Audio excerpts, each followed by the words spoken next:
So in today's higher maths video, we're going to be looking at definite integrals, but before we get into that, last lesson you were looking at differential equations, and a kind of typical example of that in an exam would be a rate of change question. So what I've done is I've dug out a past paper question here from 2002. It's to do, you're given an acceleration, you're asked to find an expression for velocity. So probably a good point to pause the video, have a wee go at this question, and I'll reveal the answer just in a few seconds.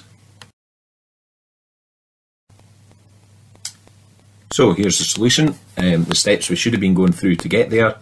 We should have realised that to find an expression for velocity, we want to integrate the acceleration.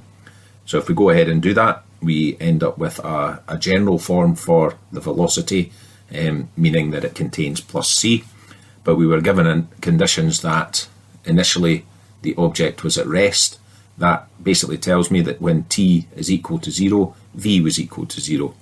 So those conditions can be substituted in, allows you to find a value for c, which is 32 over 3, and then that value for c simply goes into the general solution, and we get our final particular solution for the velocity.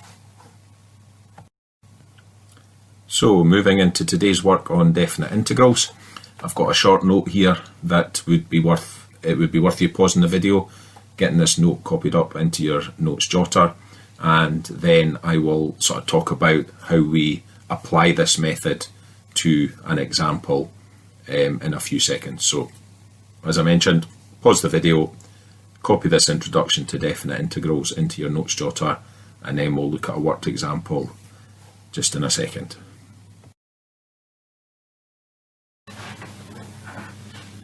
So now that we've got our note copied down and an introduction to our definite integrals, let's go with a worked example here.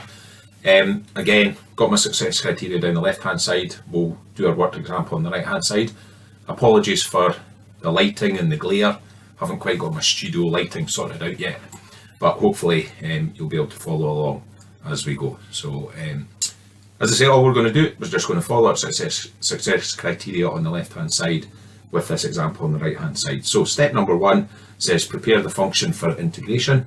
So we're going to go ahead, we've got brackets here, we need to get those brackets multiplied out.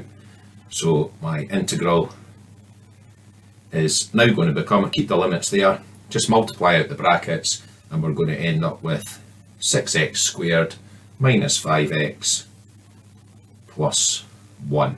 And that's now in a form that I can go ahead and integrate. So what we're going to do now is just introduce you to the notation for the definite integrals. As soon as we go ahead and integrate this function, what we do is we introduce a set of square brackets. That's just the sort of international notation for a definite integral. And we go ahead and we integrate each of these terms. So this first term, again, power up by 1 to 3, divide by that new power. So I actually end up with 2x cubed as my first term. The second one, power's going up to 2, dividing by that new power, gives me 5/2 of x squared, and then integrating 1, we know that that goes to x.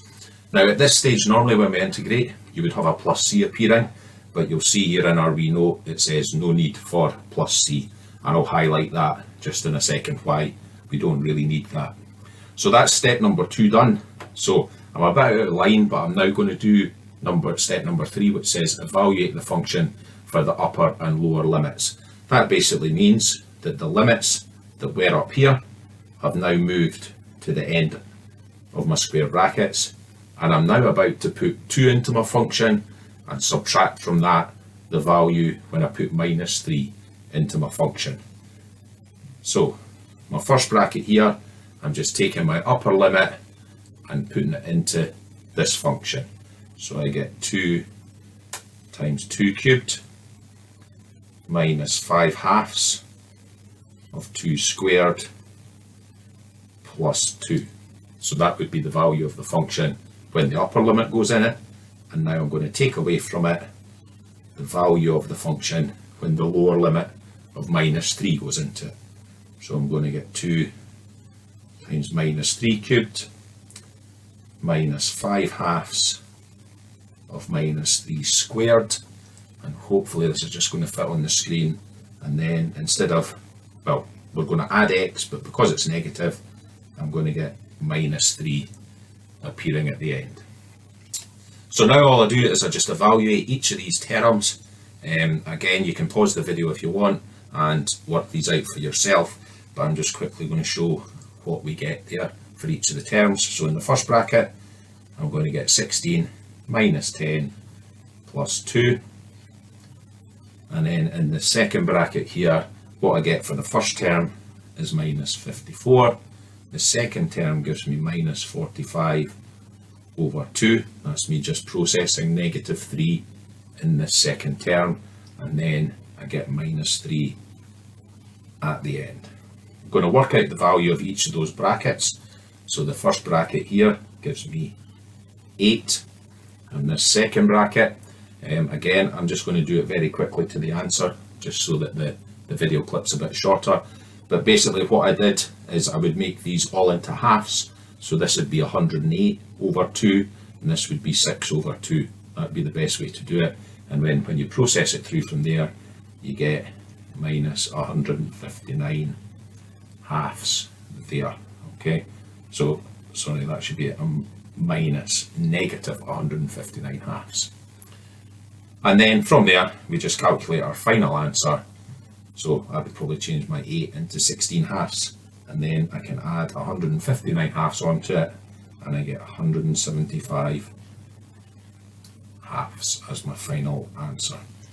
So you'll see here with our new definite integrals, we get a numerical answer. This process of definite integrals, it has a very specific sort of use in higher maths, which we'll get to later. All I want to do at the moment is introduce you to the process. So, as always, maybe a good point to pause the video, get that example copied into your notes jotter, and then once you're happy with that, we'll get into the textbook exercise.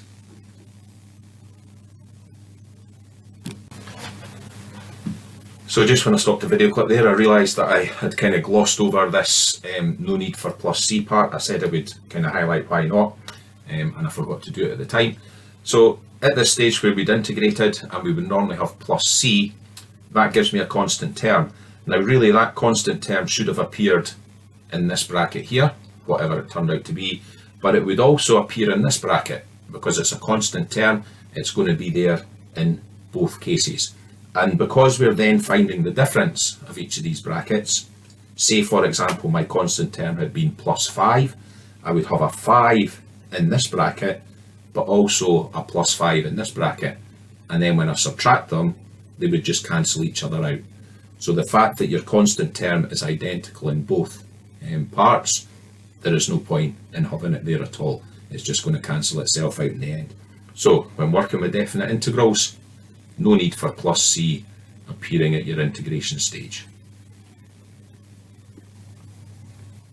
So hopefully the note and the worked example has given you the confidence to get into the textbook and try a few definite integrals for yourself. If you're ready to do that, page 286 is where you'll find the work in exercise 12A. The questions I'm suggesting you do are questions 1, 2, 3, 4 and 5, but I would just be picking one column from that. Don't do all questions. So either work down the first column, maybe you want to work down the middle column, choice is yours, and then once you've done that, have a go at question 6 and question 8. By all means do some other questions if you want. They're all good questions. Just look to spend your usual amount of time on these as you would do in class. Any issues, any problems, again just contact me through Teams or through email and I'll endeavour to try and help you out and answer any queries that you might have. Okay, good luck. Hope you find the definite integrals work fairly straightforward, and we'll see you for the next video soon.